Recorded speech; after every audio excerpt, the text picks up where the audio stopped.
All right. Welcome. Thanks for joining us. I do want to say I love the flashing of the lights. Hopefully that didn't kill our live stream. Cool. Um, so I do want to say if you are enjoying watching along and following along, there's a link in the description of the video. You can give to support the ministry of what we're doing and so that we can continue to make an impact in Nowata and beyond. So we're really excited about that. So just consider doing that. It's quite an interesting position to be in. We're starting out in Genesis 37, and we're going to continue on through Genesis 40. I do want to put a little bit of backstory here. We have been through the life of Jacob, whose name is now Israel, twice. We recognized that last week. It's quite an interesting process. Uh, I put out this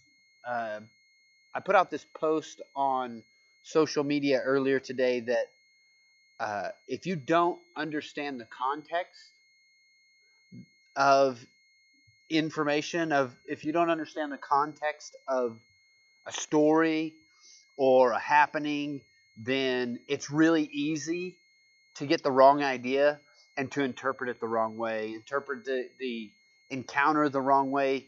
Even a normal happening, you might respond to something in a certain way given certain circumstances. But if you do that, uh, if you respond in the wrong way to a situation because you just don't understand the context of what's going on, you can create so much emotional, spiritual, financial, relational strife because you just don't understand. And so that's really why we study the Old Testament. That's really why we're here, understanding the context of what's going on. We have seen um, God prove Himself to be the God of who knows when to say enough. He knows when to stop. He knew when to stop creating. He knew when to stop cursing. But we tend to not be that way. We tend as people to not know when to say enough, when to go, you know what? I'm going to stop here. We tend to just continue plowing forward because desire enters the conversation. And we saw that in the story of Adam and Eve, and then as well we saw that in the story of Noah. And about the time we feel like, man, people are all over the place and can't get this thing together, and how are we ever going to get anything right? Then this guy named Avram comes along, Abram, who later is known as Abraham, and he does a lot of really faithful things. Now he has his own mistakes and he has his own shortcomings, but we really see in Abraham, we see this faithful, selfless, uh, very, very devoted, hospitality-driven family. And we really see almost a redeeming process. Most of what we hear in the story of Isaac is the carrying on and really the culmination of the faithfulness of God that we saw in the story of Abraham. And it's almost that backwards retelling. And we hear this story of they pitched their tents, they built an altar, and they called on the name of the Lord. And then from Isaac, we turn to these sons, Jacob and Esau, and we see their interaction. And Jacob is a usurper. He's a manipulator, and we begin to see kind of this falling apart. And it's hard to imagine what all goes on. And last week we really talked about in this life of Jacob that if we're not careful, if we are centered around ourselves and we fight with this call of God on our life, is it going to take God taking the one thing that we really pursue after to get our attention? Because if you read the story of Jacob, you see this, the one thing that he really pursues is Rachel. the thing that he really wants and he longs for and he really has enjoyment in. Everything else is a duty or a way to manipulate a situation or have control of a situation. But Rachel is the one that he longs after. He pines for. He loves her. It is his favorite wife, which I only have one wife. She is my favorite because she's my only. I can't imagine having multiple wives. And so what happens is after the loss of Rachel with the birth of Benjamin, we get this Jacob who is defeated and resistant and refuses to leave the land of Canaan, which I guess if you're going to refuse to leave somewhere, refuse to leave the place that God said this is where you're supposed to be, and then kind of work it out from there. Now I did, if you've been following along, I have worked on the family tree here. It is far more extensive. From Jacob, what we get is he has 4 wives. He's got Leah, he's got Rachel, Bilhah, and Zilpah, and that is the order that he marries them in. Starts with Leah, then it's Rachel, and Rachel gives her handmaiden, her servant, Bilhah to Jacob to take as a wife, and then after that, Leah gives her handmaiden Zilpah to Jacob as a wife. And so the order of birth of the sons of Jacob go like this: Reuben, Simeon, Levi, and Judah are the first 4. They're all born of Leah. The 5th and 6th are Dan and Naphtali, born of Bilhah. 7th and 8th are Gad and Asher, born to Zilpah. And then one of the sons of Leah is picking mandrakes in the field. You remember that story we read? And they exchanged. Rachel got some mandrakes, and Leah traded them in exchange for getting Jacob for the night. Leah ends up having Issachar, and then again later on has Zebulun. And then before they leave the land of Haran to head back towards Canaan, Joseph is born. Joseph is the 11th son, and then that's the daughter of the son of Rachel, and then Benjamin is born on their journey back to the land of their father. So those are the sons of Jacob. And we're going to pick up this story in chapter 37. There's quite a bit of reading this week. So I want to kind of keep that in mind. So verse 1, Jacob lived in the land where his father had stayed, the land of Canaan. And this is the account of Jacob. It's funny that it says this is the account of Jacob, and then the next word is his son's name, Joseph. We're in chapter 37, verse 1. Is that where you are? Okay. Joseph, a young man of 17, was tending the flocks with his brothers, the sons of Bilhah and the sons of Zilpah. So that's Gad, Asher, Dan, and Naphtali. Those are the sons that he's out there with.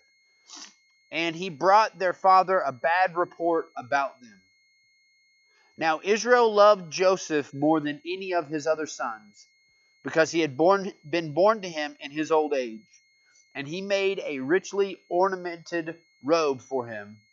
When his brothers saw that their father loved him more than any of them, they hated him and could not speak a kind word to him. What is going on here?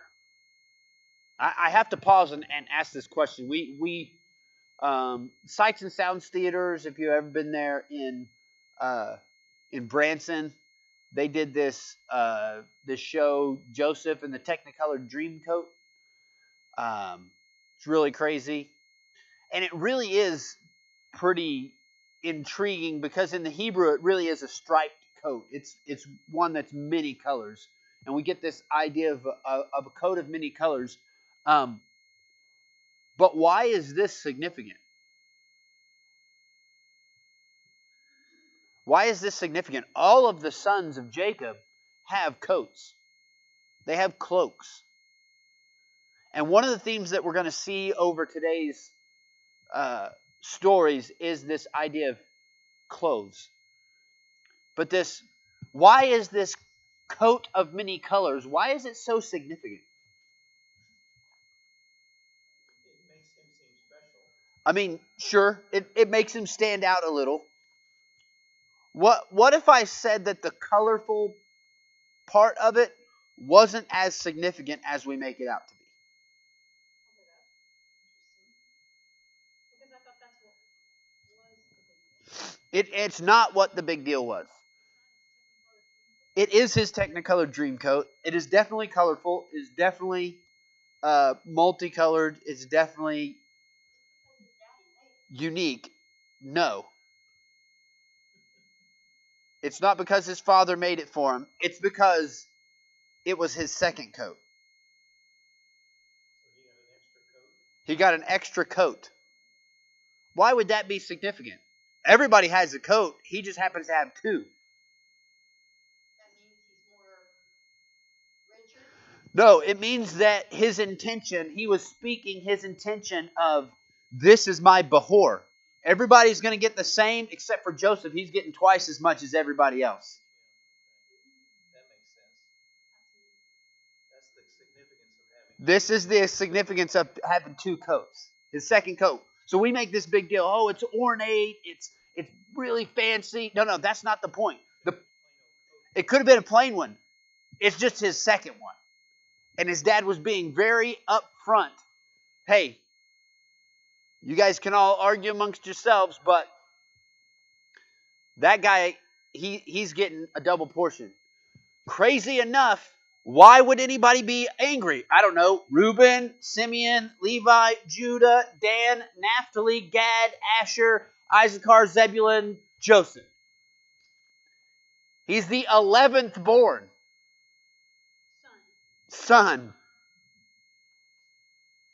So all these other guys, especially this one, Reuben,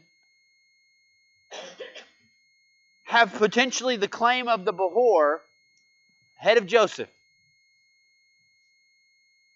Yet here we are.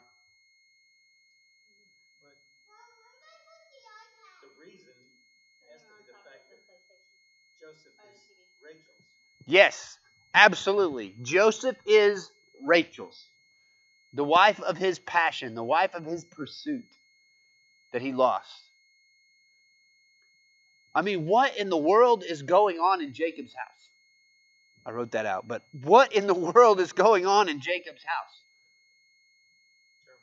Like, this is a mess. If it wasn't a mess before, remember the story about Dinah?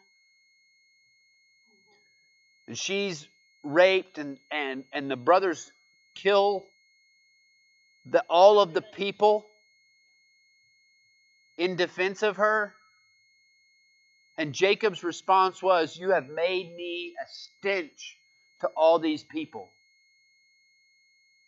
To all the people of this land. Me. It's still about him. It's still about what he wants. This is why, it's so crazy. Anyway. So his brothers don't like him. Nothing's going well. They hate him because he's favored.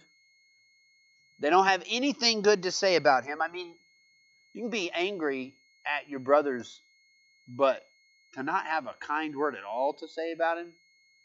Well, why don't they have anything kind to say about him? Well, he got an extra coat. He's a tattletale.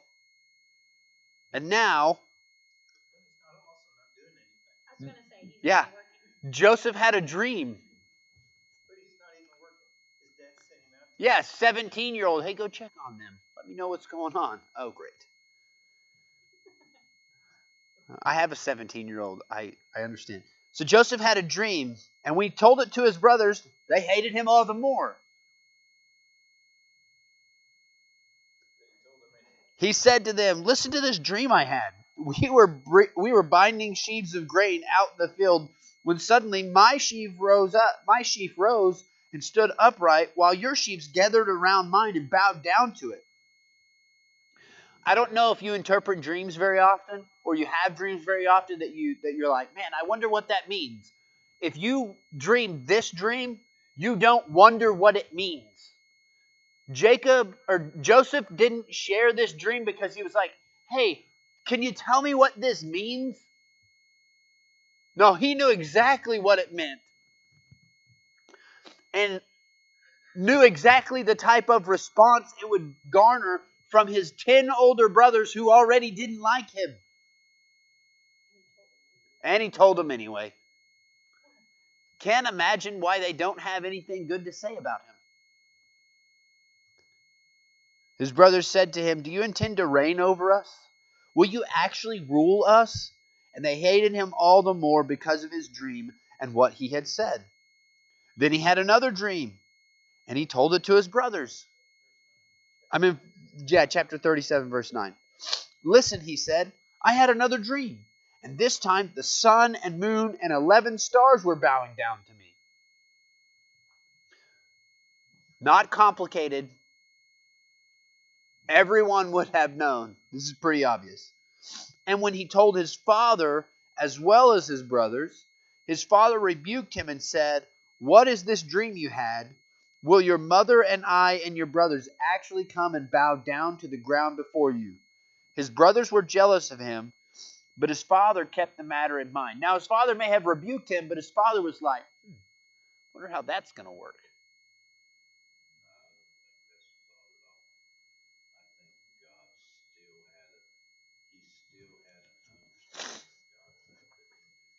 God was going to make it happen. Yeah, and do you think that maybe Jacob keeps it in mind because maybe his favoritism, maybe he's trying to look at it and think, well, maybe my favoritism towards him is justified. Like maybe this is intended a way that God would lead us to this. Then what happens? Hey, do you remember that story about Dinah? I just said that a little bit ago, but I thought I'd ask. Do you remember where that was? Shechem. Verse 12 of chapter 37. Now his brothers had gone to graze their father's flocks near Shechem. Now what in the world are they doing going back to Shechem? It probably was some good grazing. I mean, there were fewer people in the land over there, for sure. Now that they've killed him, yeah. And Israel said to Joseph,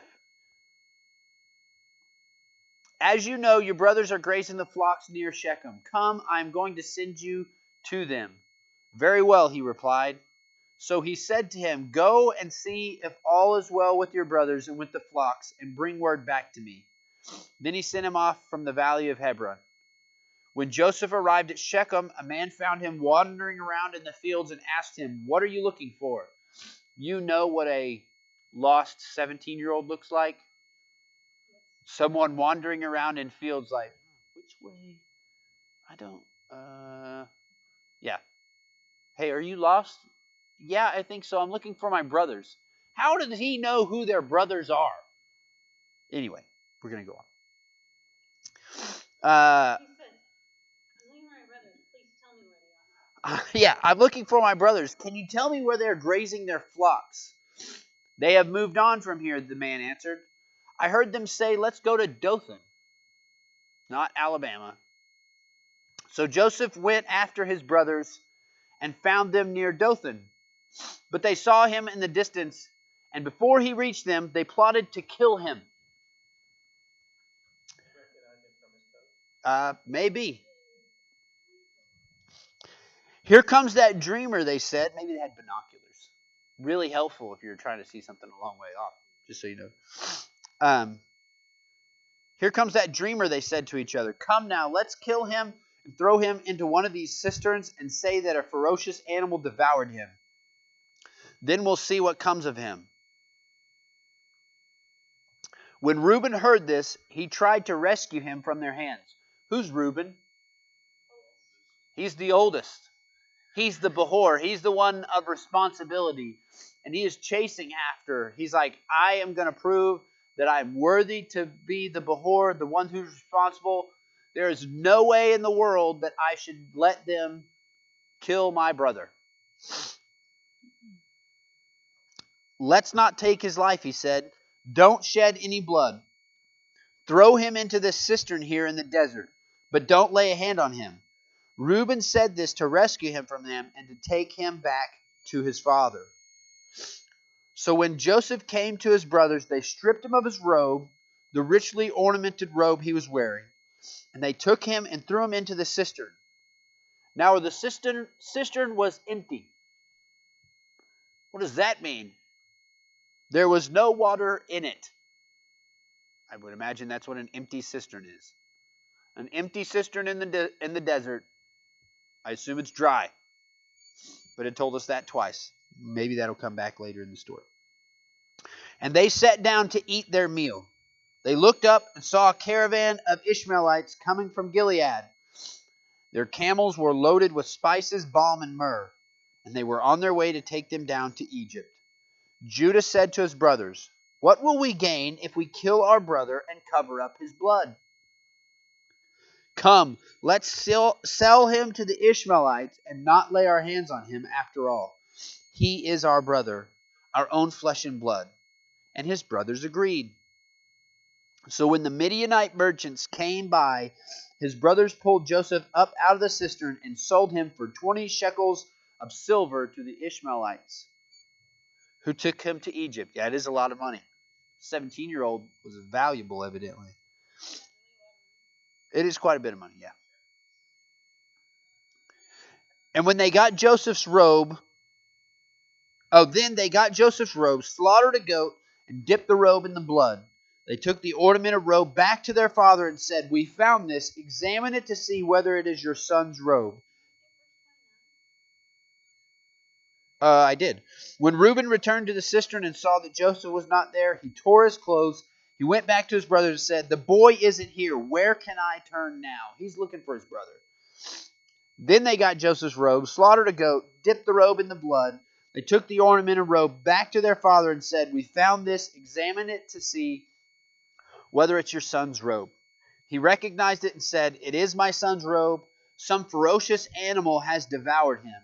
Joseph has surely been torn into pieces." Then Jacob tore his clothes, put on sackcloth, and mourned for his son many days. All his sons and daughters came to comfort him, but he refused to be comforted. "No," he said, "in mourning will I go down to the grave to my son." So his father wept for him. Meanwhile, the Midianites sold Joseph in Egypt to Potiphar, one of Pharaoh's officials, the captain of the guard. I will ask again, what in the world is going on in Jacob's house? It is pandemonium. Because at least 10 of the 11 brothers know exactly what happened to him. And no one's going to tell Dad. You know what really makes a family really come together? Lies. I'm telling you, as the world turns, General Hospital, Days of Our Lives, all these soap operas, they've got nothing on the book of Genesis. Yes. The other brothers took Joseph out of the pit. Yeah. So they didn't tell Reuben either. Well, they had to have told Reuben at some point. Like, Reuben has to know where he is.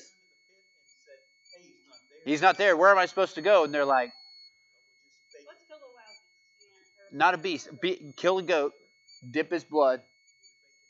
Yeah, well, Reuben knew it was not the pit. Did he know that he'd been sold into slavery? I'm sure he found out pretty quick.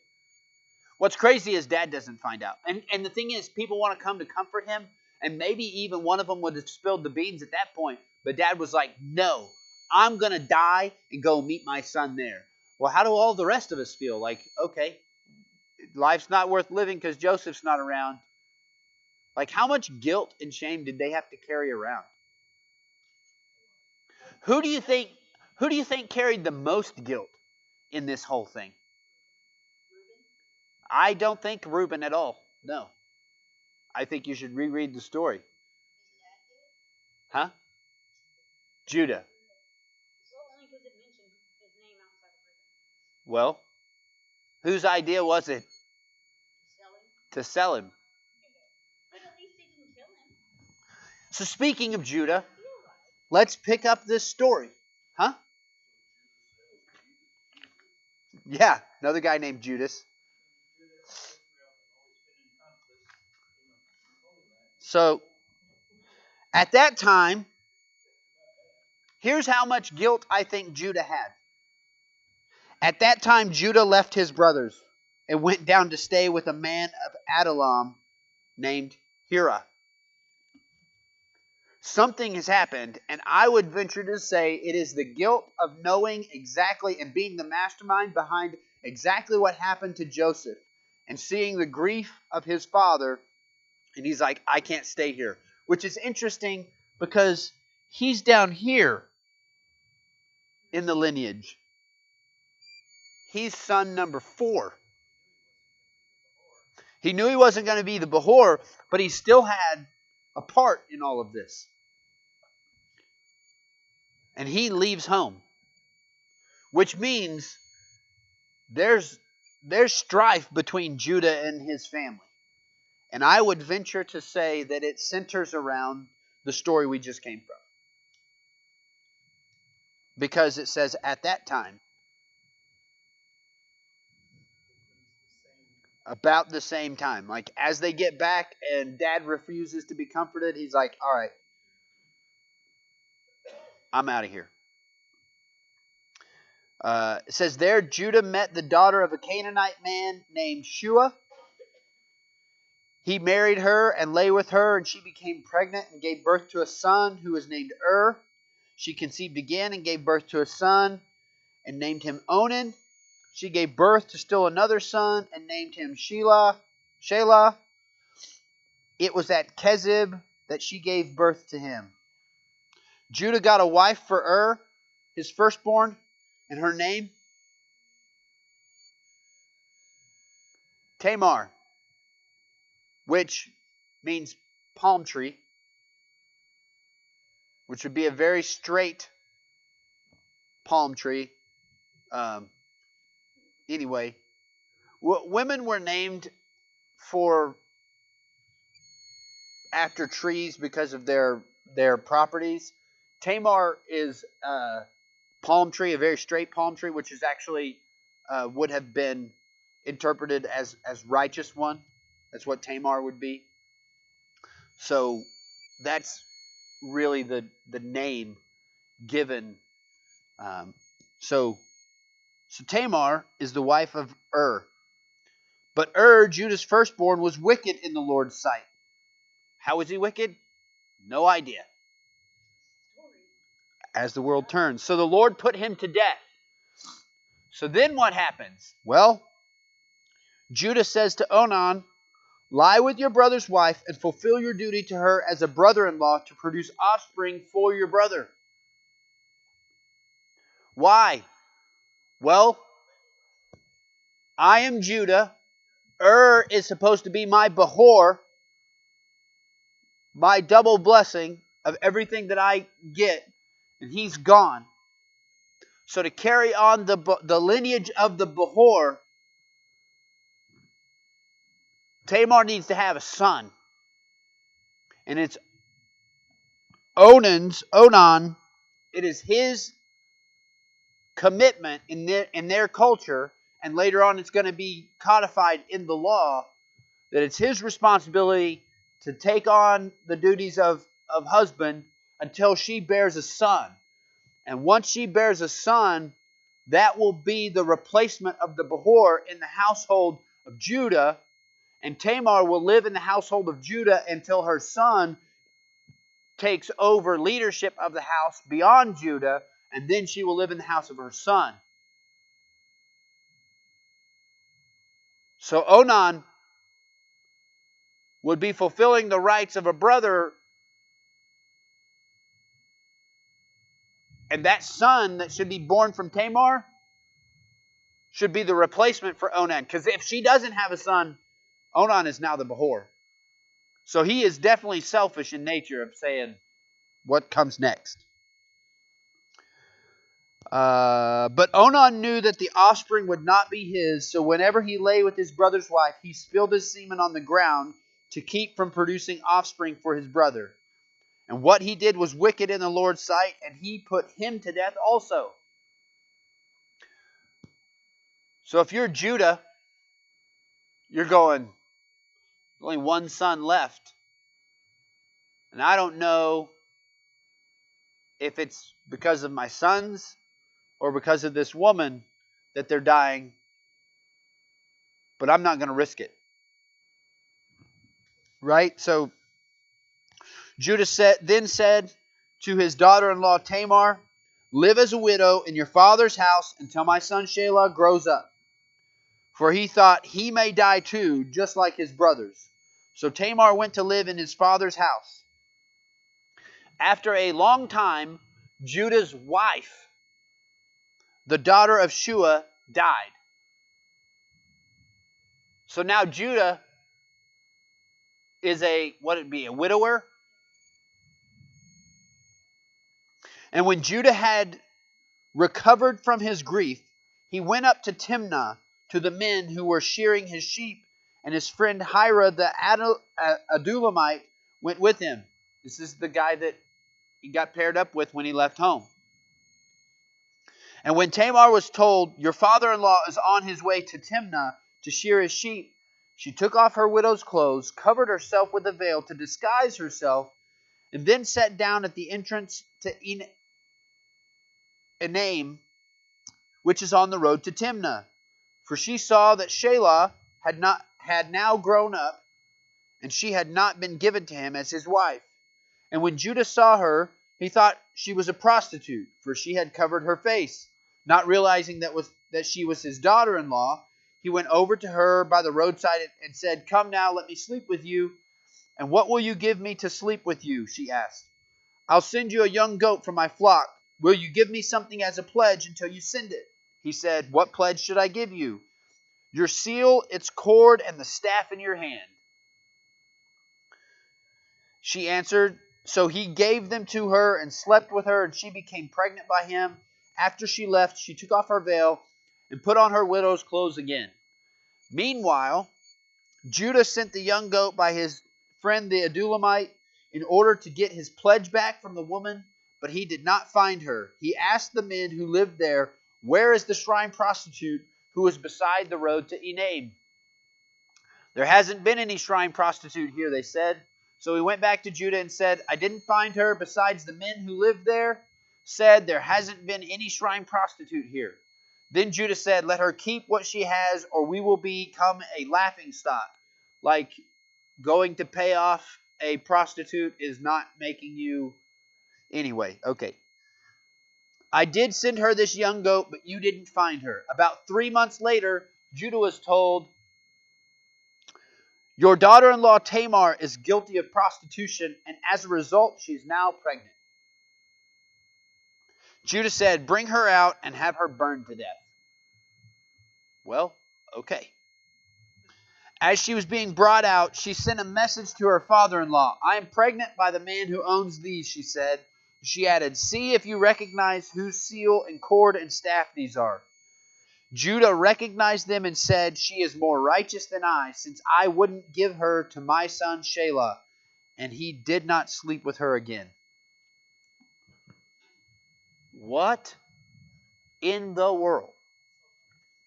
It is soap opera as the world turns. She does end up having Perez and Zerah, twin boys.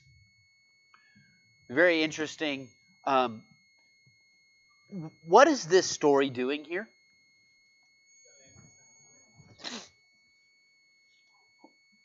What's chapter 37 about? Who's the main character of chapter 37? Joseph. Who is the main character of chapter 38? Judah and Tamar. Who's the main character of chapter 39? Joseph. Who's the main character of chapter 40? Joseph. I'm just going to give you a point of reference. Pretty much the rest of Genesis is about Joseph. So what in the world is this story about Judah doing right here in this spot? You say chiasm. It's not really a chiasm, but it's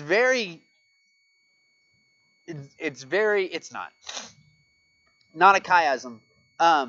It's interesting. It's like the author wants you to see these two stories back to back. Because the guilt that Judah had to live with, this is what it played out as. Interestingly enough, you get to the New Testament and it talks about Jesus as being the Lion of the tribe of Judah. And this woman, Tamar, is one of the 4 women listed in the lineage of Jesus in the book of Matthew. There's a word here that's very significant. It's used 8 times in Genesis. It's this Hebrew word, nakar.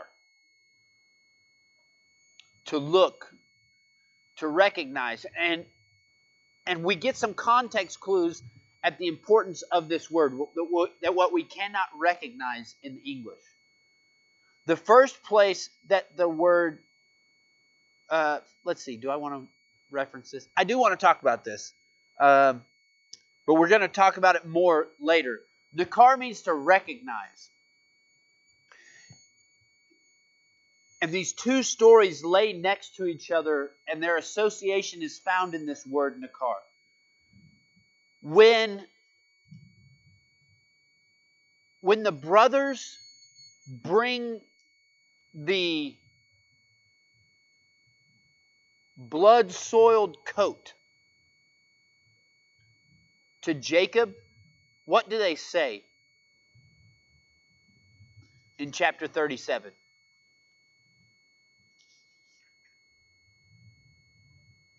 All right, let's flip back too many pages. They sent the coat of melancholy and brought it to their father and said, "This we have found. Know now whether it be thy son's coat." Do you recognize it? Yeah, do you recognize this? So in verse, what is that? 32? We found this, examine it, it says in the NIV. That word examine it, nakar. Check this out. How do you spell that? Nakar. Nakar. And then, what does he do? In verse 33, he nakared. He recognized it. He nakars it. And the exact same word in the Hebrew is used in chapter 38, where Tamar says, "See if you nakar whose seal and cord and staff these are." Like, think about this process, right? We talked about Isaac and Abram, how Isaac is going through this process and he's reliving. Judah has to go through his own recognizing and being broken process, because he was the front man for why Joseph is gone. And now here he is about to punish someone, and he has to, because he laid this coat of many colors covered with blood in front of his dad. "Hey, do you nakar this?" And he says, "I do nakar this. It's my son's. He's died." And now here's Tamar. She says, "Hey, put this in front of Judah and say, do you nakar this? Do you recognize this? Do you see whose this is?" And he goes, I do nakar this. It's mine. I'm the source of this destruction. I'm the source of this unrighteousness. And it's like this full circle story. And the next time we interact with Judah, do you know where he's going to be? Recognizing Joseph. Right beside all of his brothers. So I think this is an important story because of the connection here, of recognizing and understanding what's going on, but also because it's going to be the beginning point of how Judah and Joseph and all the brothers of Jacob are reconciled. All right, I'm going to pick up the pace here. Hopefully we can get through these next 2 chapters and see. You'd think Joseph would have learned a lesson by this point. Hey, I've been arrogant. I've been all these things, and nobody has liked me, even though I've been favored. And that led me into this pit, and they pulled me out of this pit to sell me into slavery. And now here I am at Potiphar's house. Now, chapter 39. Now Joseph had been taken away to Egypt. Potiphar, an Egyptian who was one of Pharaoh's officials, the captain of the guard, bought him from the Ishmaelites who had taken him there. And the Lord was with Joseph, and he prospered, and he lived in the house of his Egyptian master. When his master saw that the Lord was with him, and that the Lord gave him success in everything he did, Joseph found favor in his eyes and became his attendant. Potiphar put him in charge of his house, of his household, and he entrusted to his care everything he owned. And from the time he put him in charge of his household and of all that he owned, the Lord blessed the household of the Egyptian because of Joseph. The blessing of the Lord was on everything Potiphar had, both in the house and in the field. So he left in Joseph's care everything that he had. With Joseph in charge, he did not concern himself with anything except the food he ate. And evidently, he also did not concern himself with his wife. Which is weird. I'm talking about Potiphar. Potiphar was only concerned about with what he ate, evidently, not his wife, evidently. Because now Joseph was well built and handsome, and after a while his master's wife took notice of Joseph and said, "Come to bed with me." So, is Potiphar not taking care of wife enough? Or, I mean... And here's what's really crazy. Joseph's response. Because you would think Joseph would be like, "No, it's wrong. I'm not doing that. Absolutely not." But Joseph refused, and he said this, "With me in charge," he told her, "my master does not concern himself with anything in the house. Everything he owns, he has entrusted to my care. No one is greater in this house than I am. My master has withheld nothing from me except you, because you are his wife. How then could I do such a wicked thing and sin against God?" And though she spoke to Joseph day after day, he refused to go to bed with her or even be with her. Who's the center of that story that Joseph is telling? Joseph. Isn't he? Isn't Joseph the center of that story? He's like, "Hey, I'm the most important person in this house. I have authority over everything except for you, because you're Potiphar's wife. With me in charge, everything's flourishing. With me in charge, everything is good. My master doesn't have to worry about anything." And she does refuse him. And he does throw in there, "How could I sin against God this way?" Okay. And maybe I'm being a little bit harsh on Joseph, but here's the truth. And this is a conversation I have with my kids all the time. Hey, if you don't want to have to deal with those decisions, don't get in that situation. Like, if you don't want to have to say no to this woman making advances at you, don't be in the same place as her. If you're in control of the entire house and the whole house reports to you except for her, don't go near her.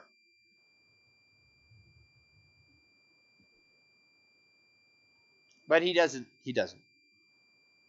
So one day he went into the house to attend to his duties, and none of the household servants were inside. If you get somewhere and you're like, hey, I'm in my master's house, and I'm the only one here, there's nobody here helping me, just point of reference, get out. Well, he went in to do his duties. Yeah, I mean, here's the thing.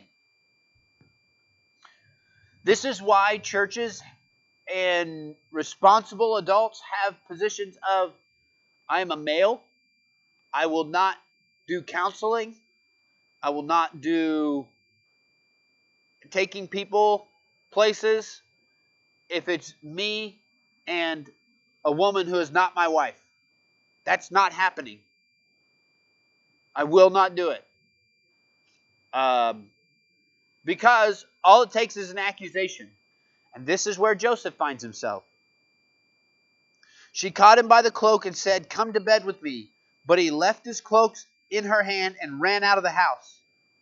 And when she saw that he had left his cloak in her hand, she ran out of the house. She called her household servants. Look, she said to them, this Hebrew has been brought to us to make sport of us. He came in here to sleep with me, but I screamed. And when he heard me scream for help, he left his cloak beside me and ran out of the house. Doesn't have to be true. It just has to be an accusation.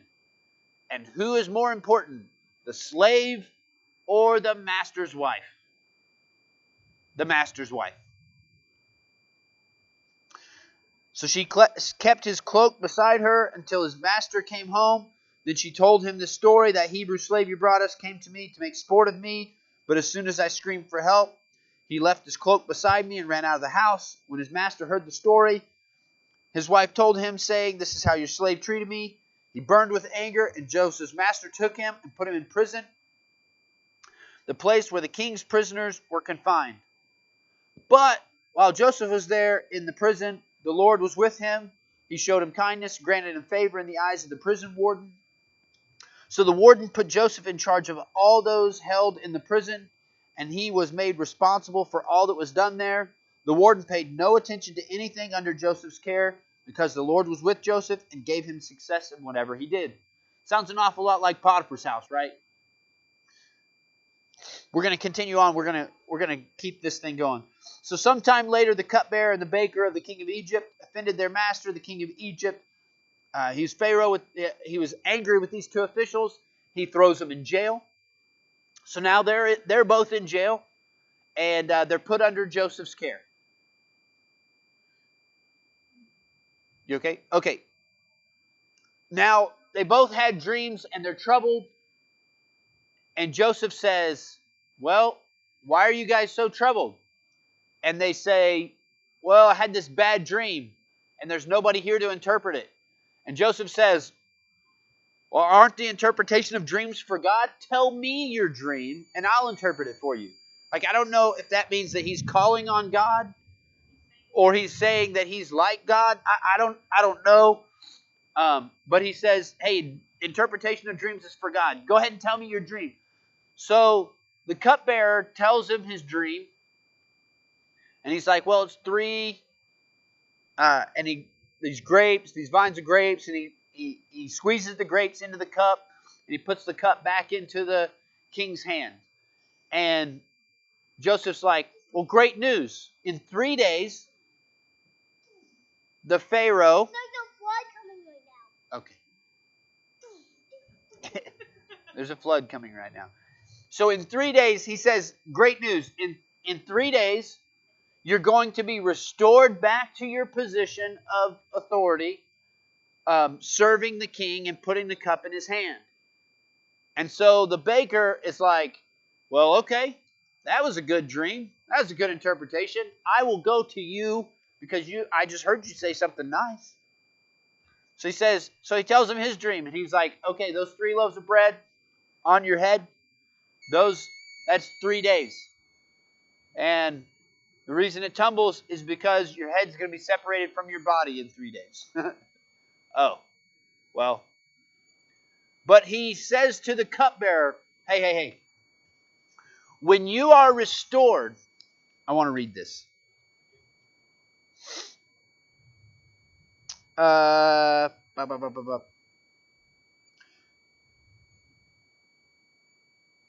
But when all goes well with you, verse 14, when all goes well with you, remember me and show me kindness.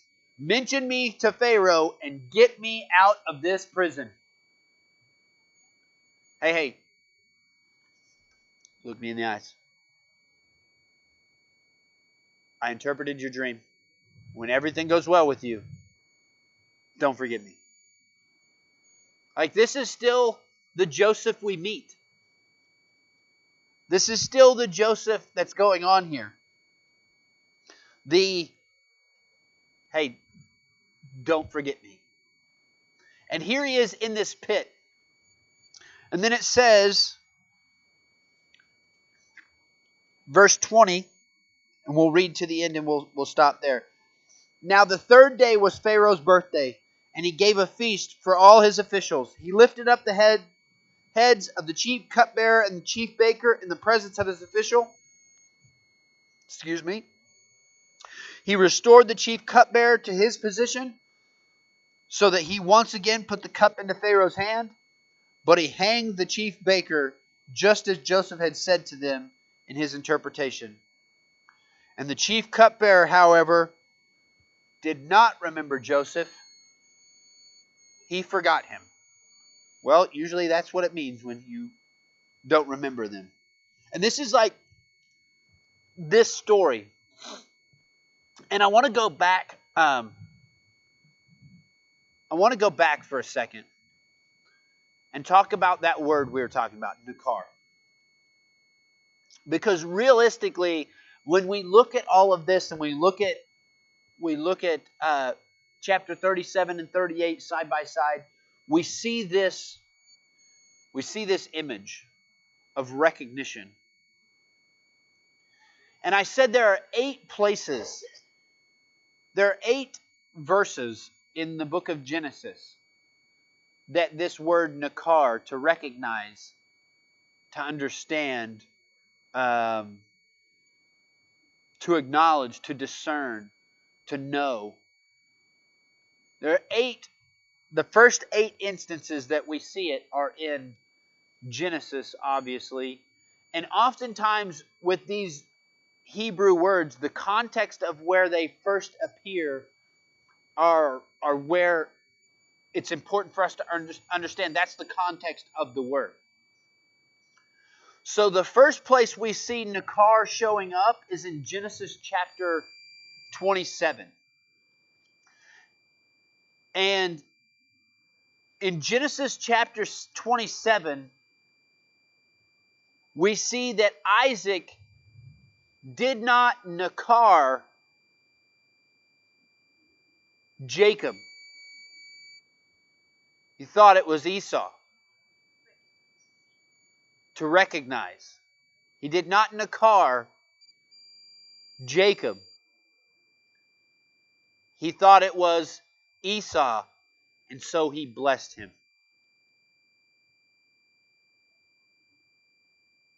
So then where do we see it again? Well, we see it again in the conversation, the same word used in the conversation between Jacob and Laban in Genesis 31. Laban has chased down the caravan of Jacob, and he says, my idols are missing. He says, look around, see if you nakar it, see if you recognize or find your idols.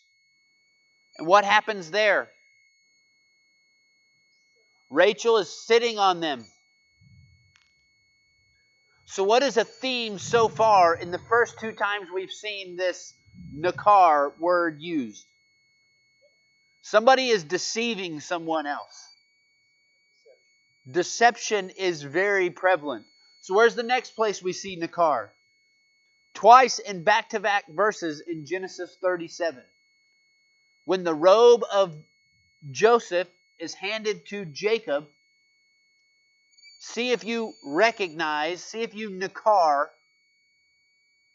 what this is. And then the very next verse, Jacob nakars, recognizes it. What's going on here?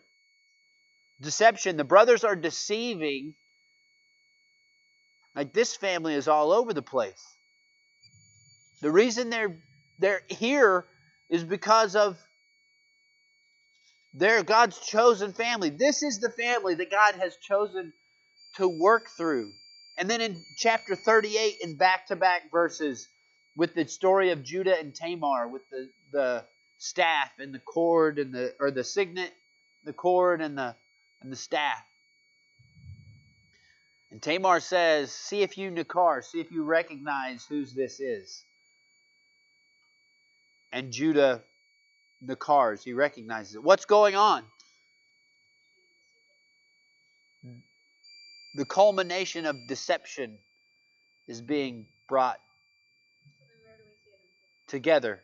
The next place we see it is actually two different verses, two different verses almost back to back in chapter 42. And we're going to get to that next week. But this idea of recognizing, understanding, is that God sees exactly where we are, but He continues to provide a way. In the midst of our arrogance, in the midst of our selfishness, in the midst of our being very aware of ourself and our own need and our own future, God shows up. And He continues to provide opportunities to learn. But the challenge is that if we refuse to learn, if we are surrounded by deception and in an activity of deception, it's going to take us into a pit. Like, this is the story of Joseph so far. Favored by dad, arrogant, doesn't know how to keep his mouth shut, finds his way into a pit. They pull him out of the pit, sell him into slavery. You'd think, hey, things can't get worse. But the problem is, things aren't really that hard. And he finds himself in Potiphar's house and just continues to be favored. And it's easy in this time of favor to feel like we're the center of attention. It's because of us. And it's really what God is trying to do. So he puts himself, ends up in a compromising situation again, has an accusation against him, goes from favored, everything going well, having practically speaking like a double portion, extra favor, extra opportunity, extra influence, to having nothing again, to being back in a pit. And this is the story of the whole first half of Joseph's life.